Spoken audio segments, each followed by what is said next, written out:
मैं अंशु कुमार शर्मा, लोकसभा क्षेत्र संख्या 22 उजियारपुर से सुभाषवादी भारतीय समाजवादी पार्टी सुभाष पार्टी के युवा प्रत्याशी। जनसंपर्क के दौरान आज हमारे जनसंपर्क में जन सैलाब उमड़ा। लोकसभा के चहेते प्रत्याशी के रूप में जनता ने मुझे स्वीकार करना अच्छा समझा। मैंने घर घर पैदल जा कर के लोगों से अपने पक्ष में वोट करने का अपील किया। सबसे ज़्यादा मुझे दिक्कत तब हुआ जब मैं गरीब, शोषित, वंचित, असहाय, युवा, बेरोजगार लोगों के सामने एक लोकसभा प्रत्याशी के रूप में गया। सबसे ज़्यादा लोगों में इस बात की नाराज़गी है कि उजियारपुर लोकसभा क्षेत्र के निवर्तमान सांसद जो गृह राज्य मंत्री रह चुके हैं और थे भी हैं भी, उनके द्वारा 10 साल में गरीब, शोषित, वंचित, असहाय लोगों का एक बार भी सूद नहीं दिया गया। उनसे 10 मिनट के लिए मिलने का भी समय मंत्री जी के पास नहीं मिला। और आज जब चुनावी दौर आया है तो मंत्री जी बड़े बड़े गाड़ियों के काफिला और हेलीकॉप्टर लेकर क्षेत्र में सक्रिय हो रखे हैं ताकि वो फिर से 5 साल जनता का शोषण कर सके, सांसद बन सके और जनता का शोषण कर सके। युवा, गरीब, गुरबा, बेरोजगार को फिर से बेरोजगार के रूप में बनाने के लिए उनका प्रयास जारी है। और इस बार युवा, गरीब, शोषित, वंचितों ने ये ठाना है कि जिसने मुझे शोषण किया है उसे इस बार शोषण करना है। तो गरीब, युवा, असहाय व्यक्तियों ने ठान लिया है कि इस बार भाजपा सरकार को, आरजेडी को उजियारपुर लोकसभा से उखाड़ फेंकना है। क्योंकि बारी बारी से भाजपा और आरजेडी दोनों ने मिलकर युवा, गरीब, पीड़ित, वंचितों का शोषण, बेरोजगारों का शोषण करने का काम आज तक करते आया है।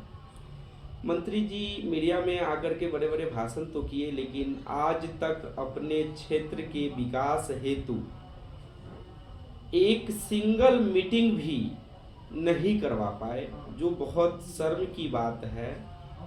क्योंकि क्षेत्र में बेरोजगारी चरम सीमा पर है, भ्रष्टाचारी चरम सीमा पर है।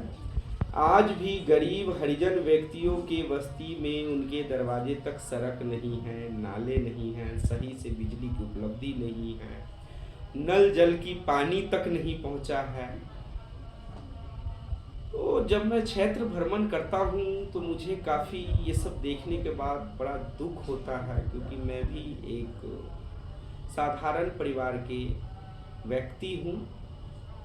और जब मैं जनता के बीच में जाता हूँ, मैं उनके साथ बैठता हूँ, कहीं ज़मीन पे बैठता हूँ, कहीं खाट पे बैठता हूँ, कहीं उनके साथ बैठता हूँ, उनकी समस्या को सुनता हूँ, तो मुझे बहुत तकलीफ़ होती है। मैं चाहता हूँ कि अगर मुझे यहाँ से सांसद निर्वाचित किया जाए, अपार मत हमारे क्रम संख्या 4 अलमीरा के निशान पर डाला जाए, तो मैं उजियारपुर लोकसभा में सबसे बड़ा इंडस्ट्रियल एरिया बनाने का सबसे पहले काम करूंगा। क्योंकि सबसे पहले वहाँ बहुत बड़ी संख्या में लोग बेरोजगार बैठे हैं। वहाँ ही नहीं, बिहार के लगभग हर जिले में लोग ज़्यादा से ज़्यादा बेरोजगार बैठे हैं। और निवर्तमान सरकार, चाहे वो आरजेडी हो, चाहे वो भाजपा हो, दोनों ने मिल कर के बिहार के मजदूरों को शोषण करने का काम आज तक करते आया। आज सरकार वोटिंग पे ध्यान दे रखा है कि आज वोटिंग का परसेंटेज नहीं बढ़ रहा है। भैया, वोटिंग का परसेंटेज कैसे बढ़ेगा? 50% युवा तो पलायन कर चुके हैं ग्राम से, जिनका नाम वोटर लिस्ट में है वो आज यहाँ है ही नहीं, तो वो वोट कैसे होगा? सबसे पहले रोजगार का मैं प्रबंध करूँगा। अगर मैं सांसद चुना जाता हूँ तो पंचायत स्तर पर स्वास्थ्य समुदाय केंद्र को उचित व्यवस्था देकर सुचारू रूप से संचालन करने का काम करूंगा। प्रखंड स्तर पर पीएससी अस्पताल का सुचारू रूप से व्यवस्था कर अच्छा से चलाने का काम करूंगा। शिक्षा का व्यवस्था हर प्रखंड में महाविद्यालय, अनुमंडल स्तर पर सभी अनुमंडलों में इंजीनियरिंग कॉलेज, डिग्री कॉलेज और अस्पताल बनवाने का काम करूँगा। जिला स्तर पर एम्स जैसे हॉस्पिटल खोलने का काम करूँगा। गरीब, असहाय, शोषित, वंचितों का जो आजकल शोषण किया जा रहा है उस पर मैं एक प्रहार करूँगा और शोषण वंचित लोगों के साथ खड़ा होकर कंधे से कंधा मिलाकर उनके विकास में अपना पूर्णतः योगदान दूंगा। अपने निजी लोकसभा क्षेत्र के लिए मैं हर संभव प्रयास करूंगा ताकि हमारे क्षेत्र से जल्द बेरोजगारी दूर हो सके, भ्रष्टाचारी दूर हो सके। नदी, नाला, सड़क, इन सब चीज़ों की निर्माण का सबसे पहले ध्यान रखूंगा। रोजगार तो मेरा सबसे पहला प्राथमिकता ही रोजगार है। जब मैं क्षेत्र भ्रमण के दौरान गया तो मुझे कई 85+, 75+, 65+, 60+ लोग मिले जिनका शिकायत था कि आज तक मुझे वृद्ध पेंशन नहीं मिलता है। मैंने पूछा, भाई आपको क्यों नहीं मिलता है? सरकार का योजना है, आपको मिलना चाहिए। सर, मेरा आज तक कोई आधार कार्ड नहीं बनवा पाया। मैं जिला में गया, मैं राज्य में गया, मैं कई जगह भटका, लेकिन मेरा आधार कार्ड नहीं बना। तो जब गृह राज्य मंत्री होते हुए बड़ी संख्या में वृद्ध लोगों का आधार कार्ड ही आज तक नहीं बना तो उनको सरकारी योजना का लाभ क्या मिलेगा? मैं निवर्तमान सरकार से पूछना चाहता हूं कि उन्होंने 10 साल सांसद रहकर किया क्या उजियारपुर के लिए। मुझे जवाब स्वरूप कोई एक डेट, कोई एक मीटिंग का नाम बता दे जिसमें उजियारपुर लोकसभा क्षेत्र के असहाय, गरीब, गुरबा के सहायता हेतु एवं बेरोजगार युवा के रोजगार हेतु कोई एक मीटिंग किया गया हो। आज चुनाव आया है तो मोदी जी भी कल इस जिला, कल उस जिला, कभी उस जिला में हेलीकॉप्टर से आ रहे हैं, लेकिन चुनाव चला जाता है तो कभी बिहार का याद नहीं आता है, क्योंकि आज उनका नज़र बिहार के 40 सीट पर बना हुआ है। जबकि मोदी जी के पक्ष में पिछले बार बिहार के लोगों ने 40 से 39 सीट देने का काम किया, लेकिन फिर भी मोदी जी ने बिहार के लोगों को ठगने का काम किया, ठेंगा दिखाने का। इन सब चीज़ों की निर्माण का सबसे पहले ध्यान रखूंगा। रोजगार तो मेरा सबसे पहला प्राथमिकता ही रोजगार है। जब मैं क्षेत्र भ्रमण के दौरान गया तो मुझे कई 85+, 75+, 65+, 60+ लोग मिले जिनका शिकायत था कि आज तक मुझे वृद्ध पेंशन नहीं मिलता है। मैंने पूछा, भाई आपको क्यों नहीं मिलता है? सरकार का योजना है, आपको मिलना चाहिए। सर, मेरा आज तक कोई आधार कार्ड नहीं बनवा पाया। मैं जिला में गया, मैं राज्य में गया, मैं कई जगह भटका, लेकिन मेरा आधार कार्ड नहीं बना। तो जब गृह राज्य मंत्री होते हुए बड़ी संख्या में वृद्ध लोगों का आधार कार्ड ही आज तक नहीं बना तो उनको सरकारी योजना का लाभ क्या मिलेगा? मैं निवर्तमान सरकार से पूछना चाहता हूं कि उन्होंने 10 साल सांसद रहकर किया क्या उजियारपुर के लिए। मुझे जवाब स्वरूप कोई एक डेट, कोई एक मीटिंग का नाम बता दे जिसमें उजियारपुर लोकसभा क्षेत्र के असहाय, गरीब, गुरबा के सहायता हेतु एवं बेरोजगार युवा के रोजगार हेतु कोई एक मीटिंग किया गया हो। आज चुनाव आया है तो मोदी जी भी कल इस जिला, कल उस जिला, कभी उस जिला में हेलीकॉप्टर से आ रहे हैं, लेकिन चुनाव चला जाता है तो कभी बिहार का याद नहीं आता है, क्योंकि आज उनका नज़र बिहार के 40 सीट पर बना हुआ है। जबकि मोदी जी के पक्ष में पिछले बार बिहार के लोगों ने 40 से 39 सीट देने का काम किया, लेकिन फिर भी मोदी जी ने बिहार के लोगों को ठगने का काम किया, ठेंगा दिखाने का काम किया। तो इस बार बिहार के सभी युवा, गरीब, शोषित, वंचितों ने, खासकर उजियारपुर लोकसभा के क्षेत्र के लोगों ने ये ठान लिया है कि इस बार मतदान उसी को किया जाएगा कि जो हमारे घर तक चल के आए हैं, हमसे मिले हैं और हमारी समस्या को समझे हैं, जाने हैं।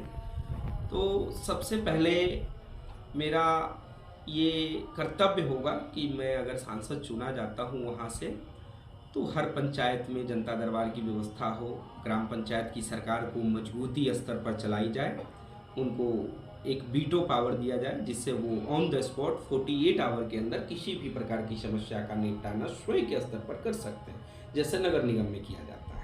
लेकिन आज के मुखिया भी बेरोजगार है। अगर उनके मुखिया जी के क्षेत्र में अगर किसी व्यक्ति के साथ कुछ प्रॉब्लम हो जाता है तो मुखिया जी का भी इतना अधिकार नहीं है कि उसको चाहकर भी कुछ कर सकते हैं।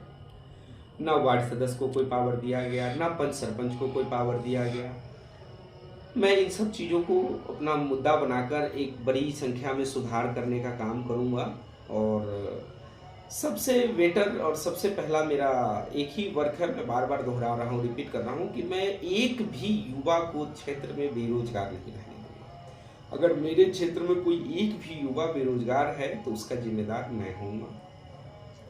मेरे क्षेत्र में कोई भी व्यक्ति बीमारी से संबंधित अगर पीड़ित होंगे, तो उनका इलाज उनके प्रखंड स्तर पर या जिला स्तर पर ही अच्छा व्यवस्था देकर कराई जाएगी। उनको पटना जैसे अस्पतालों को चक्कर काटने का आवश्यकता नहीं पड़ेगा।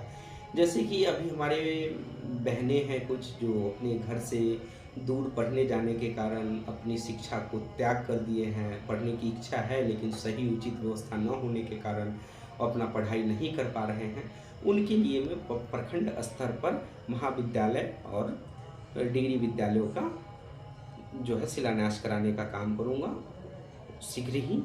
और अनुमंडल स्तर पर इंजीनियरिंग कॉलेज हो गया, मेडिकल कॉलेज होगा, टेक्निकल कॉलेज होगा, ये सब चीज़ों का व्यवस्था करूँगा। और जिला स्तर पर एम्स जैसे अस्पताल जल्द ही खुलवाने का काम करूँगा। इन सब चीज़ों को करने के लिए मुझे सभी लोगों का समर्थन का आवश्यकता है, जो मुझे काफ़ी अच्छे तरीके से मिल रहा है। और मुझे उम्मीद है कि मैं उजियारपुर लोकसभा क्षेत्र से करीब लाखों वोटों से अधिक से निर्वाचित होने जा रहा हूँ। तो मैं ये संदेश अपने मतदाताओं तक पहुँचाना चाह रहा हूँ आपके चैनल के माध्यम से, ताकि मेरे मतदाता जो हमसे मिलने में वंचित रह गए हैं, उनके कान में भी ये चीज़ जाए। और इस बार उजियारपुर एक नई इतिहास रचने को तैयार हो चुका है। उजियारपुर में इस बार युवा सांसद चुनने का निर्णय ले लिया है और उजियारपुर में एक चौंकाने वाला रिजल्ट जो है वो आने वाले 4 जून को दिया जाएगा। बस मैं इतना ही कहना चाहूँगा। धन्यवाद, प्रणाम, नमस्कार। साथ ही सभी मतदाता मालिक से हाथ जोड़कर निवेदन करता हूँ कि अधिक से अधिक संख्या में मेरे पक्ष में मतदान करें, ताकि मैं सब मिलकर आपका सहयोग कर सकूं। जय हिंद, जय भारत।